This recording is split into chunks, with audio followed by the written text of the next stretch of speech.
Hi friends, I'm back for another reading series of Ivan. I told you I would give you two today since I missed one yesterday. I couldn't wait for your input. I had to Google it. The gorilla that Ivan came to America with in real life was named Burma. I looked it up. So, I couldn't wait. Alright, protector. My family, which humans call a troop, was just like any other gorilla family. There were 10 of us. My father, the silverback, my mother, and 3 other adult females. A juvenile male called a blackback, and 2 other young gorillas. Tag and I were the babies of the group. We squabbled now and then, as families will, but my father knew how to keep us in line with a simple scowl. Do your parents have a look they give you? I know Miss Alwyn has a teacher look she gives you when you're not on task, right?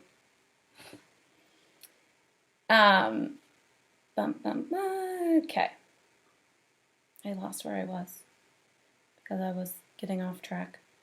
A simple scowl. And for the most part, we were happy to do what we were meant to do, to feed and forage and nap and play.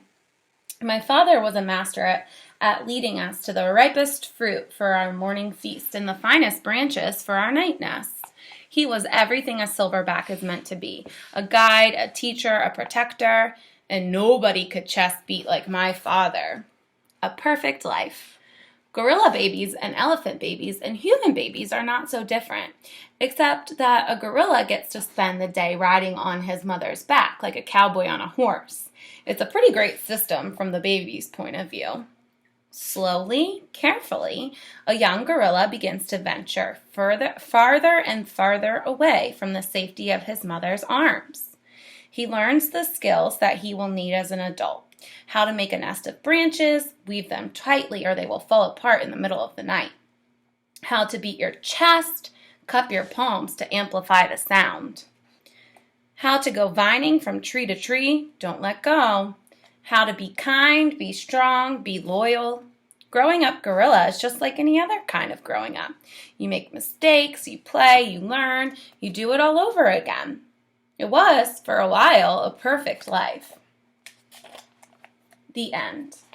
One day, a still day when the hot air hummed, the humans came. Vine.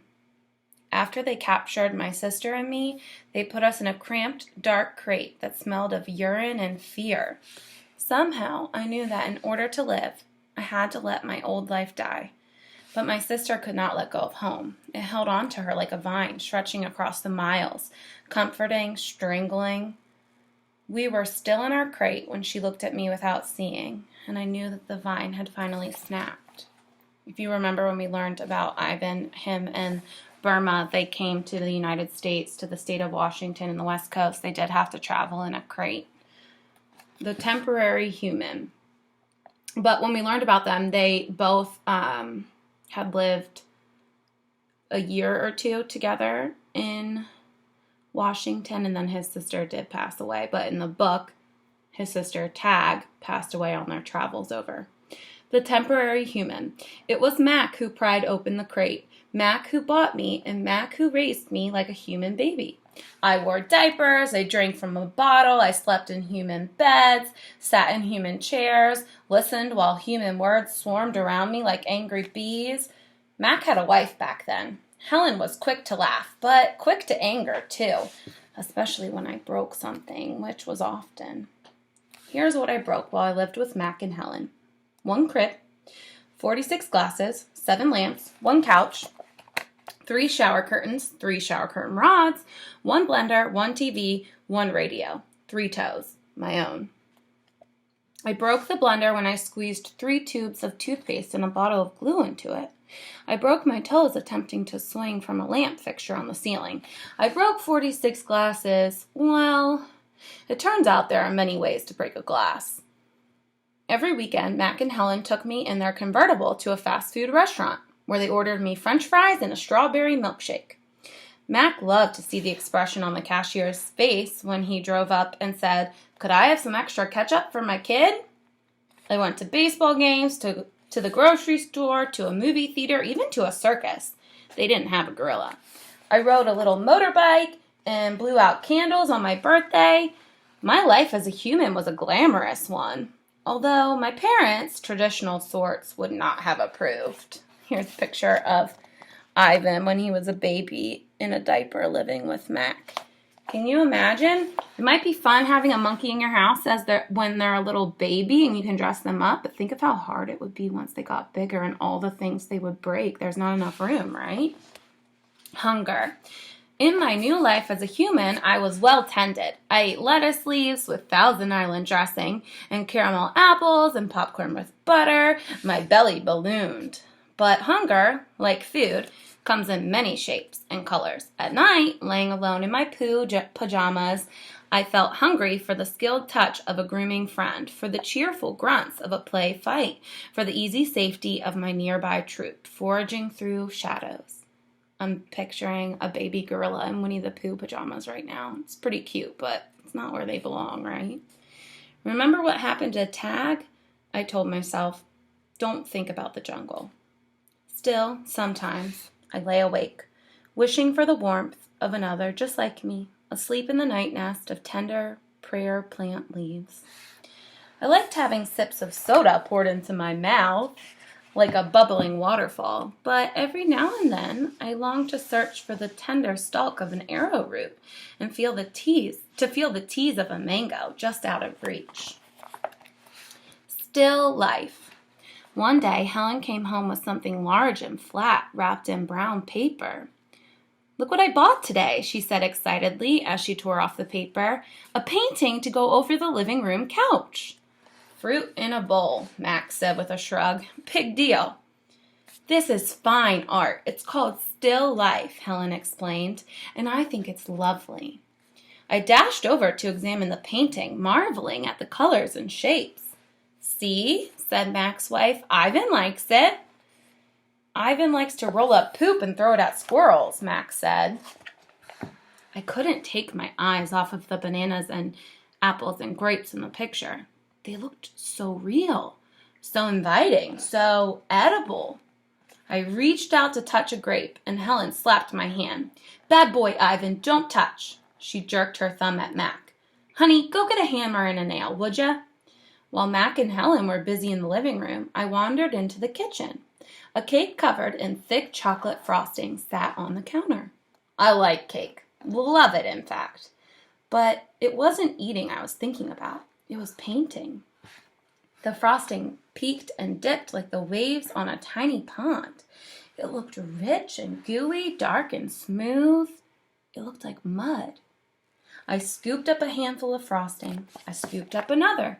I headed to the refrigerator door. It was perfect, an empty, white, waiting canvas. The frosting wasn't easy to work with. Wasn't as easy to work with as jungle mud. It was stickier and, of course, more tempting to eat. But I kept at it. I scraped off every last bit of frosting. I may have eaten a little cake, too.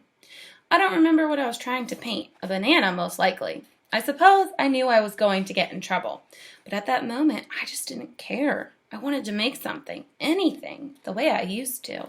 I wanted to be an artist again.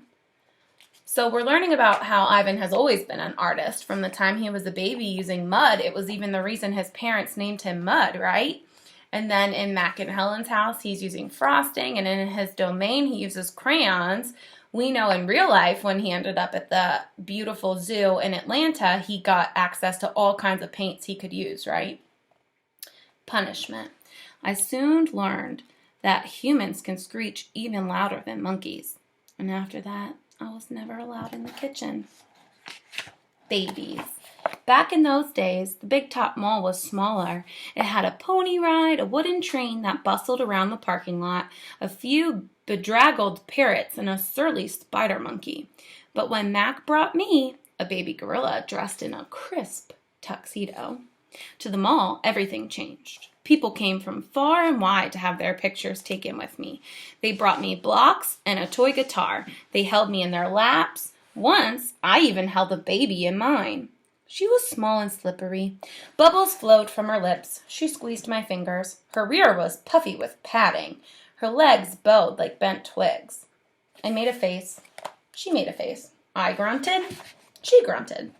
I was so afraid she would fall that I squeezed her tightly, and her mother yanked her away. I wonder if my mother ever worried about dropping us. We always held on, but it's easier to do when your mother is furry. Human babies are an ugly lot, but their eyes are like our babies' eyes. Too big for their faces and for the world. I'm going to stop us there. Tomorrow we will pick up some more and read more about Ivan's past, right? We're learning a lot more about his life now. We're about a good halfway through the book.